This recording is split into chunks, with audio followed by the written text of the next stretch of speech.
Bonsoir, nous sommes avec Bruno Mignel, député qui était sortant sur la 9e circonscription des Yvelines et qui est réélu pour la majorité présidentielle. Bonsoir à vous. Bonsoir. La dernière fois que nous nous sommes rencontrés, vous m'avez dit que vous étiez un terrien, que vous attendiez d'avoir les résultats pour être fixés. Et là, vous l'êtes. Oui, mais j'ai quand même vécu une semaine un peu compliquée et un dernier soir aussi un peu compliqué quand j'ai vu les résultats au niveau national, parce qu'une élection, c'est jamais gagné. Et c'est pour ça qu'on s'est battu jusqu'au bout, jusqu'à la dernière minute. Moi, je veux avant tout remercier mes équipes, si vous me permettez, parce qu'ils ont été fantastiques. On est sur le pont depuis le 7 mai. Ils ont plus de 500 km dans les jambes chacun. Ils ont été là tout le temps. Gaëlle Offray, ma suppléante, a juste été incroyable. Donc voilà, j'ai une équipe en or et je voudrais franchement les remercier du fond du cœur parce que sans eux, je pense que rien n'aurait été possible. Surtout que votre démarche du cirque autour a fait beaucoup de kilomètres, effectivement, et ça a dû être un effort assez important pour toute l'équipe. Alors c'était un effort, oui, je ne cacherai pas qu'on est un peu rincé, mais ça a été un effort, mais c'était un effort joyeux, parce que comme on est allé à la rencontre des gens tous les jours depuis le 7 mai, on a beaucoup parlé, on a beaucoup discuté, on a beaucoup convaincu, on a beaucoup essayé de casser certaines fake news, enfin d'expliquer aux gens ce qu'on avait fait à la fois au niveau national et sur la circonscription. Et du coup, ça nous a rempli de joie et de bonheur. Moi, il y a des gens qu'on a convaincus, qui n'étaient pas convaincus du tout. Et on a reçu un accueil absolument fantastique des gens qu'on a rencontrés.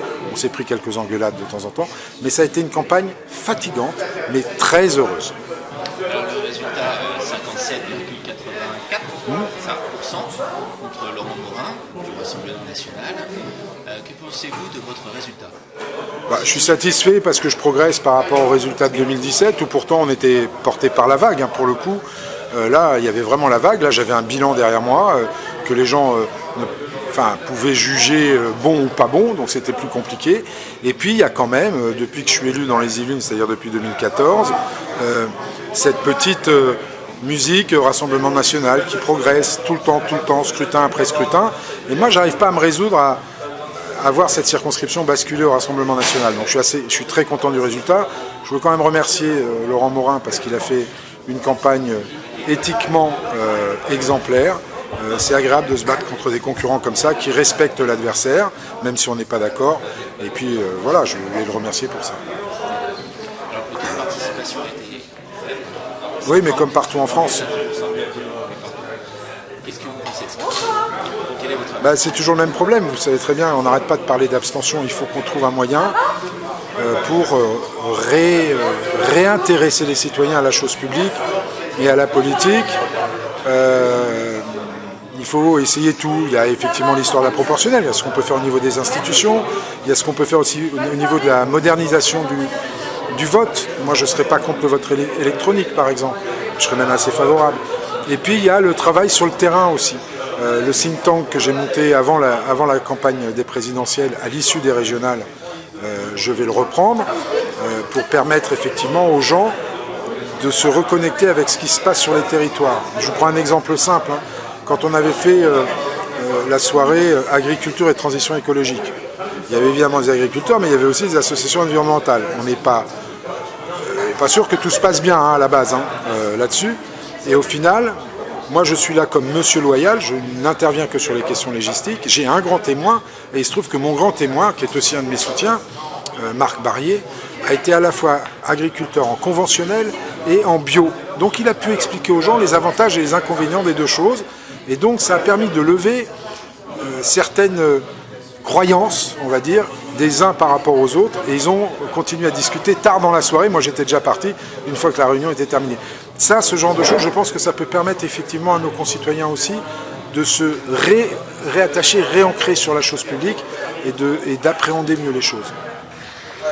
Alors, on va parler de quelque chose qui est peut-être un peu plus fâcheux, c'est-à-dire que l'Assemblée nationale, pour l'instant, la majorité présidentielle n'est pas en majorité absolue. Elle est comprise entre 230 et 240 sièges. Il en faut 289 pour avoir la majorité absolue. La NUP en prend une bonne partie de cette Assemblée. En quoi va consister votre travail ? Quelles sont les difficultés qui s'annoncent ? Là, je voudrais d'abord déjà dire une chose. D'abord, c'est la première fois de l'histoire de la Ve République, à part sous le général de Gaulle, où un président est réélu avec sa majorité. C'est la première fois, même si elle n'est pas absolue. Donc ça, c'est la première des choses. Ça, déjà, de ça, on peut être fier, parce qu'on a quand même là, du coup, un bilan derrière nous. Mais c'est assez compliqué de pouvoir se faire réélire avec un bilan. Ça, c'est la première chose. Deuxième chose, on va rentrer dans une phase où, effectivement, il va falloir être à l'écoute, discuter avec les gens, trouver des compromis, essayer de construire des coalitions sur les textes importants. Nous, on est prêts à le faire. Moi et mes collègues du groupe Modem, on a toujours été prêts à faire ça.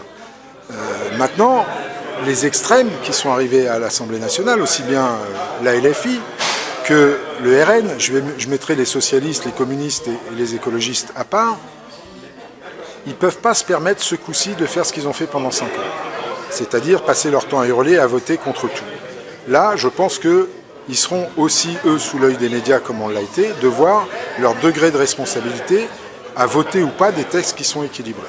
Ou s'ils continuent effectivement juste à mettre le foutoir, le chaos, ça je pense que peut-être que leurs électeurs ne leur pardonneront pas et peut-être que les médias pour une fois réagiront. Autre groupe politique qui prend une grande part ce soir, c'est l'Assemblée nationale. Même si vous avez battu leur candidat ici, le Front national va avoir un groupe, le Rassemblement national va avoir un groupe important. Quelle va être la difficulté? La même qu'avec avec la France insoumise. Alors, on verra. Moi, j'en appelle à leur responsabilité maintenant. Parce que quand vous voyez, si on prend le Rassemblement national, il y a des textes qu'on a votés, comme la loi sur le séparatisme ou la sécurité globale, qui étaient des textes qui n'ont pas qu'aller dans leur sens, mais qui étaient des textes sur des thèmes que eux poussent depuis tout le temps. Ils ne les ont pas votés, alors que je suis sûr que, même s'ils trouvaient que c'était pas suffisant, que ça allait pas tout à fait complètement dans leur sens, c'était des textes qui étaient plutôt, enfin pas plutôt dans leur état d'esprit, mais qui auraient pu les contenter à minima. Non, ils ont fait de l'opposition systématique quand ils étaient là. Donc on verra s'ils sont bien présents à l'Assemblée nationale cette fois-ci.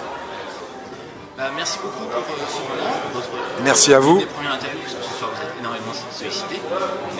Donc félicitations. Merci, merci beaucoup. À la prochaine fois. Merci à vous.